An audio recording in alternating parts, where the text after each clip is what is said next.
जय जय श्री राधे भक्ति भक्ति भगवंतु गुरु चतुर्नाम बपुए क्यों इनके पदबंधन की नाशे बेगियने।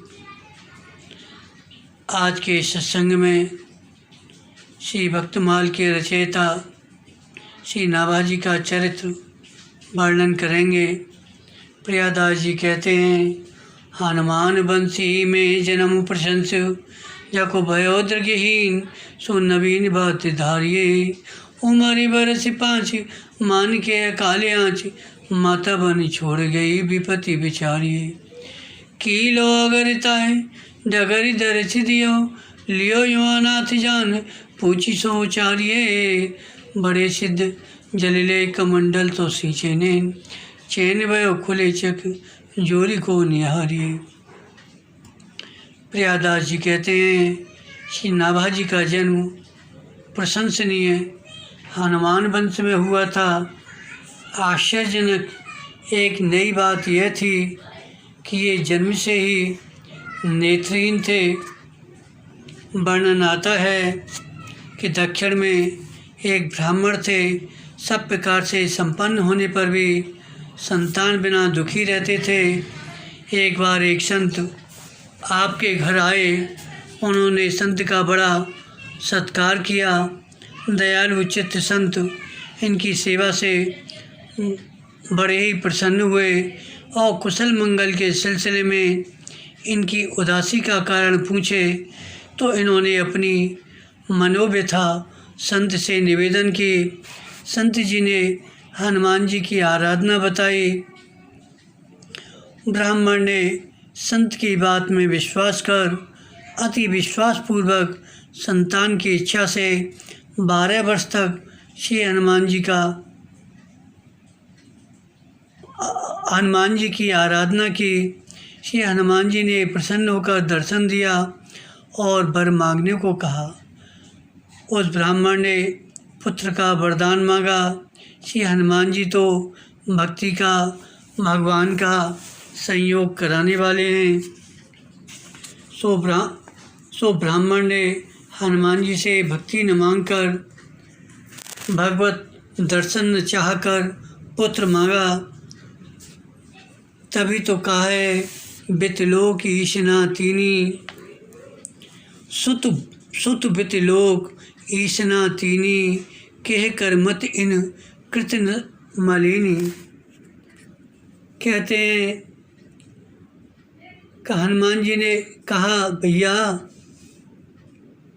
पुत्र का ठेका तो हमारा नहीं है, ये तो भगवान के अधीन है। देखो, उस परमात्मा से ही सभी प्राणी जन्म लेते हैं, पलते हैं, उसमें ही पुनः प्रविष्ट हो जाते हैं। इसलिए पुत्र प्राप्ति के लिए तो भगवान से कहना पड़ेगा। तुरंत हनुमान जी ने जाकर भगवान से निवेदन किया। भगवान ने कहा, उस ब्राह्मण को तो 7 जन्म तक पुत्र का संस्कार ही नहीं है। हनुमान जी ने आकर ब्राह्मण से ये बात कही तो ब्राह्मण ने कहा, महाराज, यदि मेरे भाग्य में पुत्र लिखा होता तो मैं आपके द्वार का भिखारी क्यों बनता। आप समर्थ हैं, अतः जैसे भी हो आप कृपा करें। श्री हनुमान जी ने अपने सहज कोमल स्वभाव एवं ब्राह्मण के इस चातुर्य से प्रसन्न होकर पुत्रवान होने का वरदान दिया कि मैं स्वयं ही तुम्हारा पुत्र बनूंगा। इसी वरदान के फलस्वरूप कालांतर में श्री हनुमान जी ब्राह्मण पुत्र बने। चूँकि यह बात प्रसिद्ध थी, ब्राह्मण के कोई संतान नहीं है, अतः पुत्र जन्म के बाद जब ब्राह्मण की गोद में लिए पुत्र को कोई देखता तो सहज ही पूछ लेता, यह बालक किसका है अथवा क्या यह आपका पुत्र है। तो ये भाव विभोर होकर सहज ही कहते, श्री हनुमान जी का पुत्र है। यह नहीं कहते श्री हनुमान जी ही हैं। परिणाम स्वरूप आगे चलकर इस वंश का नाम ही हनुमान वंश हो गया।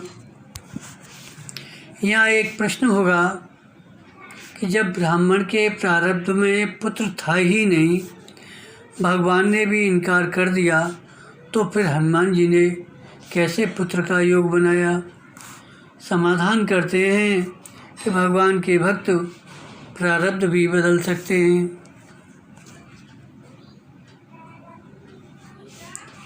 मिटा सकते हैं, नए भाग्य का निर्माण कर सकते हैं। इस पर एक उदाहरण सुना रहे हैं मस्ताने संत का। एक संत से भी सेठ थे, धन धान्य से परिपूर्ण होकर भी संतान बिना दुखी रहते। एक बार संत सेवा के प्रभाव से इन्हें श्री नारद जी का दर्शन हुआ और उन्होंने नारद जी से संतान के संबंध में जिज्ञासा की। श्री नारद जी ने कहा भगवान से पूछकर बताएंगे। कुछ दिन बाद श्री नारद जी ने सेठ जी को दर्शन दिया और कहा भगवान ने तो कहा है कि 7 जन्म तक तुम्हें पुत्रहीन रहना है। सेठ भी यह सुनकर निराश हो गए।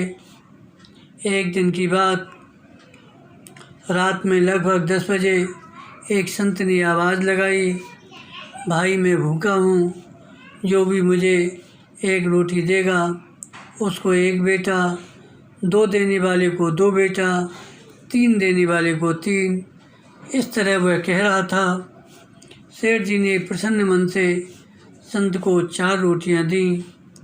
परिणाम स्वरूप सेठ जी के 4 पुत्र हुए। कुछ दिन के बाद श्री नारद जी पुनः उसी मार्ग से लौटे। सेठ जी ने नारद जी का स्वागत किया, पुत्रों से दंडवत करवाया। नारद जी ने पूछा ये बालक किसके हैं? सेठ जी ने समस्त वृत्तांत बतलाया। श्री नारद जी झुंझलाते हुए भगवान के पास गए, उल्हाना दिए कि आपने मुझसे कहा था कि कई जन्म तक उसे पुत्र का योग ही नहीं है और मैं आँखों से देख आया सेठ की गोद में विनोद करते हुए 4 बालक। भगवान ने कहा मैंने थोड़े ही उसे पुत्र दिया है, यह तो मेरे एक भक्त की कृपा से हुआ है जिसके वचन को मैं भी मिथ्या नहीं कर सकता। श्री नारद जी आश्चर्यचकित हो गए। ऐसे भक्त विशिष्ट को देखने की इच्छा जागृत हुई। सर्व अंतर्यामी भगवान तुरंत ही देवर्षि नारद जी के मन की बात जान गए और उनकी जिज्ञासा का समाधान करने के लिए पेट दर्द का बहाना किए। नारद जी ने पूछा नारद जी ने औषधि के लिए पूछा। तब भगवान ने बताया कि किसी भक्त का कलेजा मिले। नारद जी चले खोजने, परंतु निराश लौटे। राह में मस्ताने संत लेटे हुए मिले। मस्ताने संत ने नारद जी से उनकी व्यग्रता चिंता का कारण पूछा और जब प्रभु के पेट दर्द की बात मालूम हुई तो उन्होंने तुरंत चाकू लेकर यह कहते हुए कहा, भला यह शरीर और कौन से काम में आएगा। दिल निकालने को तैयार हुए। भगवान तत्काल प्रकट हो गए। बोले नारद जी ऐसे भक्तों की बात रखनी ही पड़ती है। श्री नारद जी को भी अपनी भूल का भान हुआ कि कलेजा तो मेरे भी पास था परंतु मैं न दे सका। धन्य ऐसे भक्त। श्री हनुमान जी तो ऐसे भक्तों में शिरोमणि हैं। अतः यदि उस पुत्र संस्कारहीन ब्राह्मण को पुत्रवान बनाए तो इसमें आश्चर्य क्या। इसी हनुमान वंश में श्री नाभाजी महाराज का प्रादुर्भाव हुआ। आप ब्रह्मा जी के अंश अवतार हैं। वे नाभा अरि अंश कृष्ण ने साप ही दियो, हरे ग्वाल और वश माँ अपराध ही कियो, जान तू भा मोह ताहे ते अंधे जाए। साप मुक्त हुए गए गुरु के दर्शन पाए। जब नाभाजी की आयु 5 वर्ष की हुई, उसी समय अकाल पड़ा। अकाल से अत्यंत पीड़ित होने पर जब अपने देह में शरीर का निर्वाह करना असंभव हो गया, तो माँ अपने इस नेत्रहीन बालक को लेकर गांव छोड़कर अन्यत्र के लिए चल दी। परंतु भाग्यवश वन पथ से जाते हुए माँ बेटे को जब लगातार कई दिन तक कुछ खाने पीने को नहीं मिला, जब अपना ही शरीर संभालना मुश्किल हो रहा, ऐसी दशा में बालक को लेकर चलना कितना कठिन है। यद्यपि माँ के हृदय में पुत्र के प्रति अपार स्नेह होता है, परंतु विपत्ति में बिरले ही लोगों की बुद्धि धीर रहती है। माँ से जब कष्ट असह्य हो गया, तो पुत्र को भगवान के भरोसे छोड़कर स्वयं वहाँ से चलती हुई वहाँ से चली गई। श्री राम भरोसे छोड़ने का परिणाम यह हुआ कि इनकी रक्षा हुई। यहाँ शंका उठती है, एक तो माता जिसके संबंध में यह प्रसिद्ध है, कुपुत्रो जायते खुशिदपि कुमाता न भवति, वह भला अपने पुत्र को, उसमें भी अबोध 5 साल के बालक को, उसमें भी अंधा, उसमें भी वन में भला कब छोड़ने वाली है। अतः माता वन छोड़ गई का यहाँ ये अर्थ है कि माता परलोक से धार गई। तो नाभाजी के साथ ऐसा ही हुआ, विपत्ति पर विपत्ति। 5 साल की अवस्था, नेत्रहीन, वन में भूखे प्यासे, एक सहारा माँ थी, वह भी परलोक से धार गई। अतः नाभाजी की विपत्ति विचारिए। उसी समय भगवान की इच्छा से कीलदेव जी और अग्रदेव जी दोनों महापुरुष उसी मार्ग से दर्शन देते हुए निकले। बालक नाभा को अनाथ जानकर उन्होंने पूछा, बालक तुम कौन हो? बालक ने उत्तर दिया, शरीर पंचभूतों का संघात है, आत्मा अनाम है। ऐसी स्थिति में मैं अपने को कौन बताऊं, यह मैं नहीं जानता। फिर संतों ने पूछा, कहाँ से आए हो? बालक ने उत्तर दिया, जीव का किसी निश्चित स्थान से निश्चित स्थान तक आना जाना नहीं होता। कर्मानुसार सुख दुख भोगता हुआ भटकता रहता है, कभी स्वर्ग में, कभी नरक में, कभी मृत्युलोक में। उसके बाद उन संतों ने पूछा, तुम्हारा रक्षक कौन है? तो बालक ने उत्तर दिया, जो सबका रक्षक है वही मेरा रक्षक है। देव जिसकी रक्षा करता है वह लोक दृष्टि से आरक्षित होने पर भी सुरक्षित रहता है, और देव जिसको नष्ट करने पर तुल जाता है वह सुरक्षित रहने पर भी विनष्ट हो जाता है। देव रक्षित वन में छोड़े जाने पर भी जीवित रहता है, और देव का मारा हुआ घर में सुरक्षित रहने पर भी नहीं जीता। उस बालक का उत्तर सुनकर ये दोनों संत बड़े प्रसन्न हुए। श्री कीलदेव जी और अग्रदेव जी ये बड़े भारी सिद्ध संत थे। उन्होंने अपने कमंडल से जल लेकर नाभाजी के नेत्रों पर छिड़क दिया। संतों की कृपा से नाभाजी के नेत्र खुल गए और सामने दोनों संतों को उपस्थित देखकर इन्हें परमानंद हुआ। दोनों सिद्ध महापुरुषों के दर्शन कर नाभाजी उनके चरणों में पड़ गए। उनके नेत्रों में आंसू आ गए। दोनों संत कृपा करके बालक नाभाजी को अपने साथ लाए।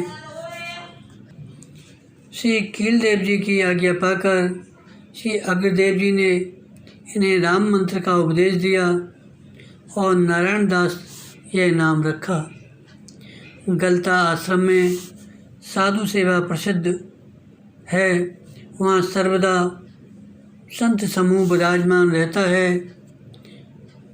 श्री अग्रदेव जी ने संत सेवा के महत्व को जानकर और संत सेवा से ही यह समर्थ होकर जीवों का कल्याण करने वाला बनेगा, यह अनुमान कर नाभाजी को संतों की सेवा में लगा दिया। संतों के चरणोदक तथा उनके शीति प्रसाद का सेवन करने से श्री नाभाजी का संत पादोदक एवं शीत प्रसाद में अपार प्रेम हो गया। इन्होंने भक्ति रस की रीतियाँ जान ली। इससे इनके हृदय में अद्भुत प्रेमानंद छा गया। हृदय में भक्त भगवान के प्रेम की ऐसी वृद्धि हुई जिसका और छोर भला कौन पा सकता है। संतों की शीत प्रसादी की महिमा के संबंध में वर्णन करते हैं कि एक बार श्री मध्वल्लभाचार्य जी से किसी वैष्णव ने पूछा, महाराज सबसे श्रेष्ठ कौन है? आचार्य प्रभु ने उत्तर दिया, श्री हरि। पुनः उस वैष्णव ने प्रश्न किया, हरि से श्रेष्ठ कौन है? आचार्य प्रभु बोले, श्री हरि नाम। फिर उस वैष्णव ने पूछा कि नाम से भी श्रेष्ठ कोई है? तो आचार्य पाद ने कहा, संत। उस वैष्णव ने फिर पूछा, संतों से भी श्रेष्ठ कुछ है? आचार्य प्रभु ने कहा, संतों की शीत प्रसादी। फिर उसने पूछा, इससे भी श्रेष्ठ कुछ है? इसके उत्तर में आपने कहा, मैं त्रिवाचा पूर्वक कहता हूँ, संतों की शीत प्रसादी से बढ़कर कुछ नहीं है। प्रेम तत्व दर्शी आचार्यों ने प्रेम तत्व को अत्यंत दुर्बोध बताया है, परंतु वही दुर्बोध रसरीति प्रीतपूर्वक संतों की शीत प्रसादी सेवन करने से श्री नाभाजी को सहज सुगम हो गई।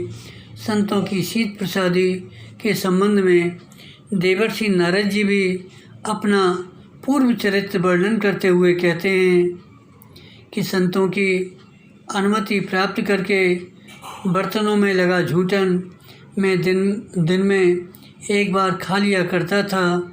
इससे मेरे सारे पाप धुल गए। इस प्रकार उनकी सेवा करते करते मेरा हृदय शुद्ध हो गया और वे लोग जैसा भजन पूजन करते उसी में मेरी भी रुचि हो गई। रस की प्रेम की रीति या तो रस स्वरूप भगवान जानते हैं या उनके कृपाभाजन भक्त। इसके कारण दो हैं, एक तो संत शीशों अनंत प्रीति ताते, दूसरी जानी रसरीत ताते।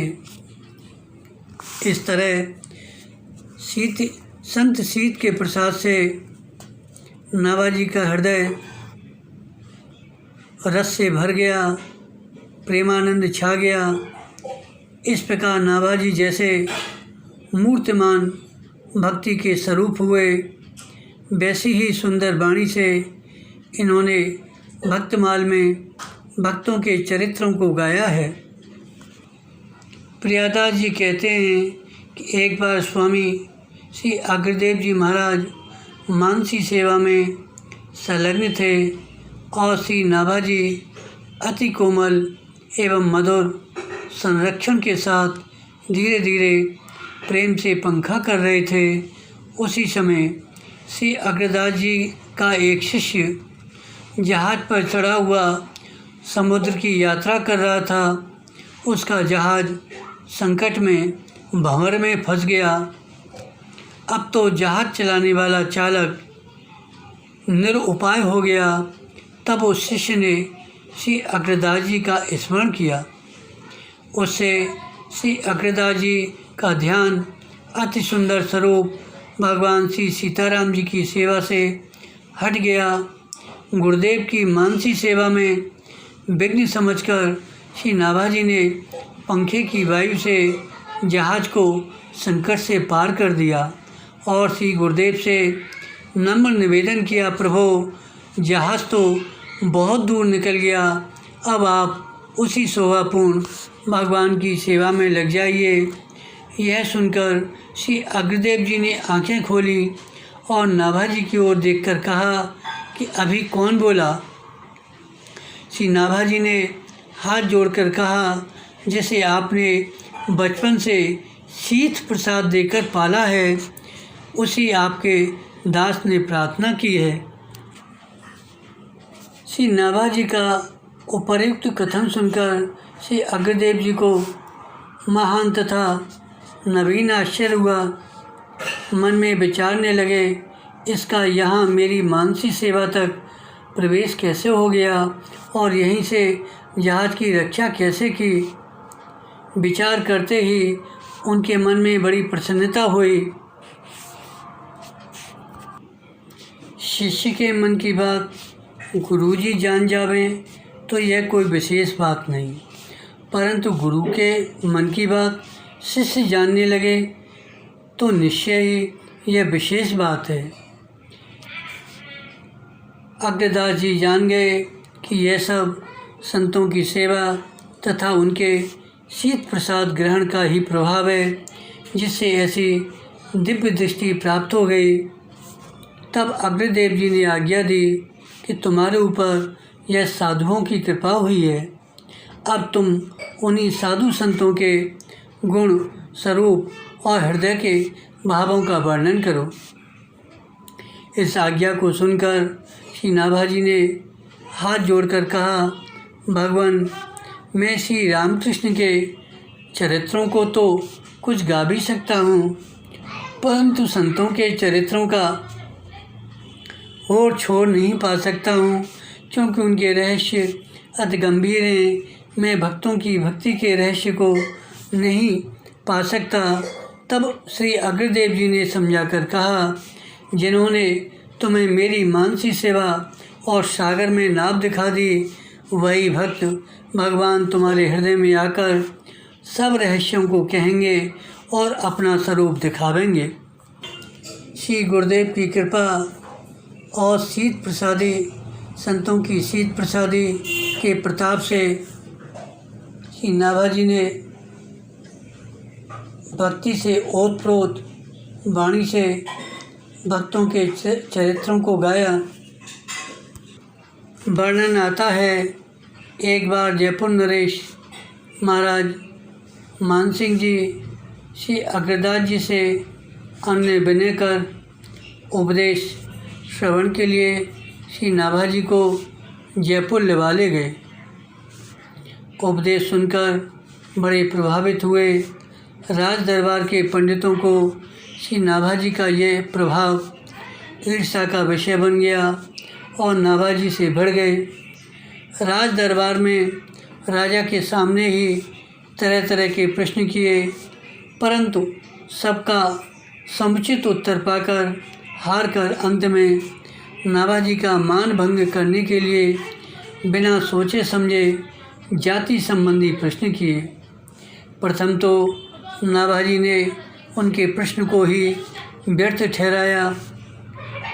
जात न पूछो साधु की, पूछ ले तुम ज्ञान, मोल करो तरवार का, पड़ा रहन दो म्यान। नाभाजी ने कहा, भगवत विग्रह की उत्पत्ति का उपादान कारण कि यह धातु की है या पाषाण की, वैष्णवों की उत्पत्ति और मातृ योनि परीक्षा करना, इन तीनों को पंडित जन तुल्य कहते हैं, अर्थात ये महापाप हैं। फिर नाभाजी ने पुनः कहा, देखो काक भ्रष्टा से उत्पन्न पीपल मनुष्यों की तो बात ही क्या, देवताओं द्वारा भी पूज्य होता है।